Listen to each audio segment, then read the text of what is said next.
Many blessings, it's the Floacist of Floetry, and I'm here chilling with Sefadeh.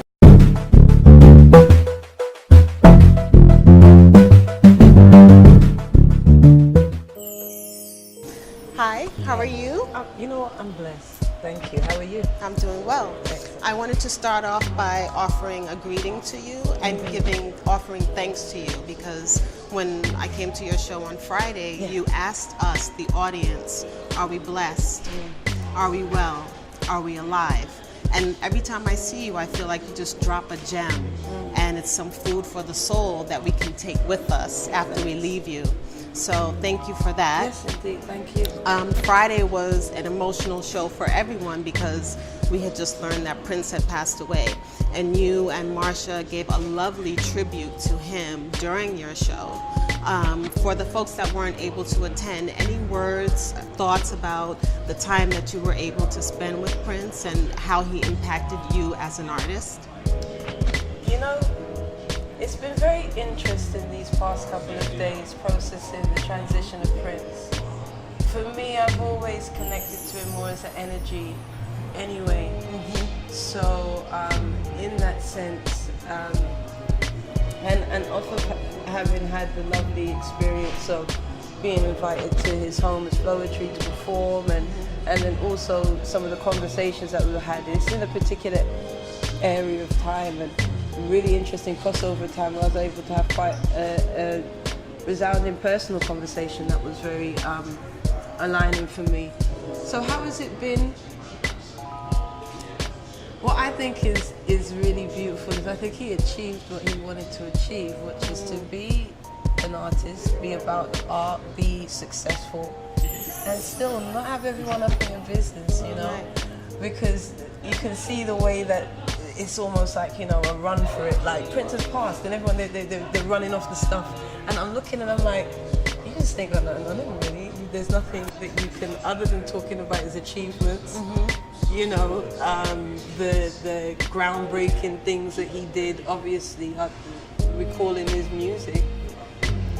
That's it. Prince belongs to Prince and to his people, you know. And I think I salute that majorly. Also, I have a very respectful understanding of transition, you know. And I think sometimes we want to own it, we want to make it into a conspiracy, we want to run away with man-made theories and stuff, and we forget the reality that, yeah, with no reason you can pass. Yes. Do you know what I'm saying? Our time here is not infinite, it's finite. And that's not beyond anyone. Purpose. Celebrity, talented human being, you know, peaceful being, good, bad, whatever whatever. It's a humbling alignment, and I feel that in my personal experience, it's not something that, as much as we linked, because at that show, that's the first time Marsha and I met Prince, was in that building at BB King's. So, you know, it's interesting like that, but I don't feel to run ahead of anybody else who knows him more and try to feed off of, oh, Prince has passed, you know, let me see how much time I can get off of that. It's just really, it's very personal, and it's humbling and it's awakening, and it's like, you know, you have your time, what are you going to do with your time? And it's interesting that you came full circle in that Prince relationship and experience. Oh, 100%. I have a lot of full circle things happening in my life at this current time. I'm very much on a crossroad, not a crossroad in the sense of a hesitation space, a crossroad of my past and my future, you know, ends and beginnings. So it's very interesting. I'm seeing a lot of that type of alignment. Yes. You know? So I also want to thank you for just getting back together, bringing the group back together. You made the announcement last year, and that's where I saw you at BB King's, and the demand was so high. New York hadn't gotten enough of you, so you came back, and I want to thank you for that. So how has it been reuniting with Marsha and touring? Oh, you know what's really incredible? I was just saying this last night to my partners. I really give thanks unto my 21-year-old self, Marsha's 22, 23-year-old self, for the fact that when we made our songs and we had this open vortex moment, we created very purely from our hearts, and made songs as a 21-year-old girl that I can perform as a 37-year-old woman, and if anything, maybe get a bit more out of, get further.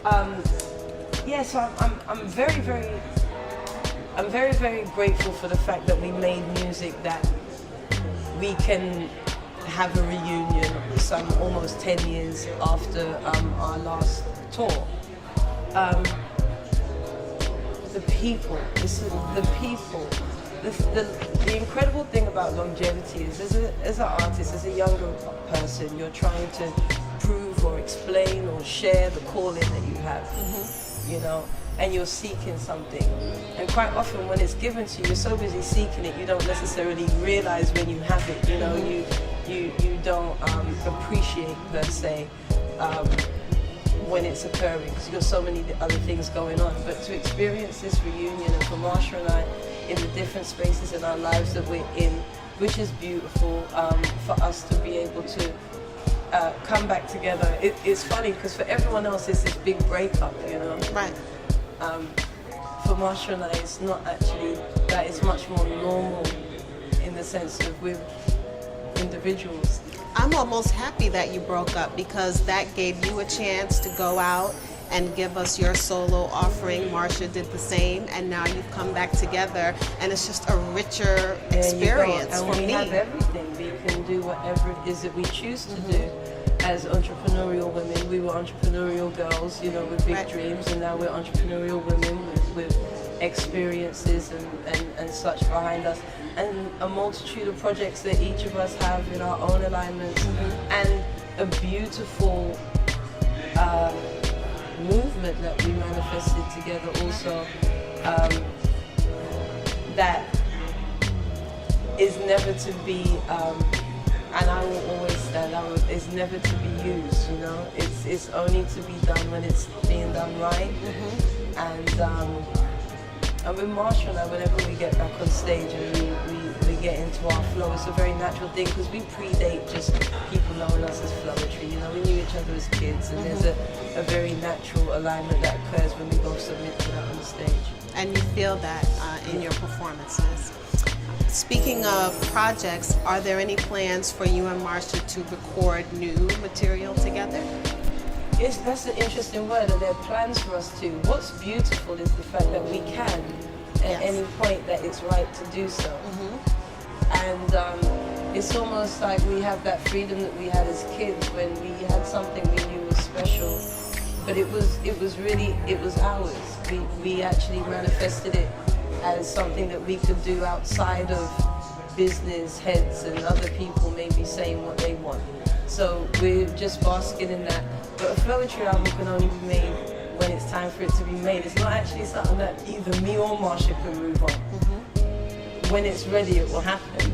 But outside of that, there are individual journeys. There's also, I have projects coming out with bringing some artists from the UK over and introducing you to our soul movement out there, because it's not just Floetry, you know, or Soul to Soul, or Loose Ends, or Omar, or Sade. There's a bag of us over there, you know. So that work, Flow and Friends and things like that. Marsha's got a ton of things that she's doing as well, you know. With grown women, there's family, there's so many different things. I've got books to write. Marsha's got movies to score. There's a lot of things that as children we wanted to do. I'm not even saying just stuff that's come about now. I know I definitely am looking to. I'm a multi-medium artist, you know. So it was never ever going to just be one outlet. But what a beautiful outlet to start with, and what an incredible unification felt between, to have that between artist and audience. I think is so special and so unique. It's such a celebration. I'm very proud of it.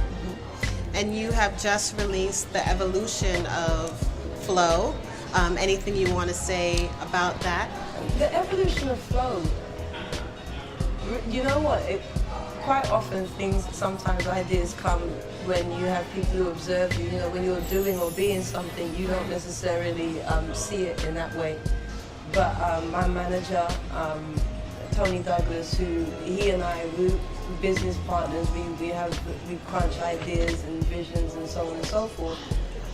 He just thought it was a great way to show the story of my making music. So it's inclusive of all of my releases through Flowetry to through to the Floacist, but it's a mixtape. So it's just in and out pieces. It just feels good though. It flows very nicely. I listened to it today and I enjoyed it. Did you enjoy it? Yes, very Give much. thanks. So I want to give thanks to you for being the woman that you are, the artist, the teacher, and offer blessings to you as you give to us every day. Give thanks for loving. Thank you.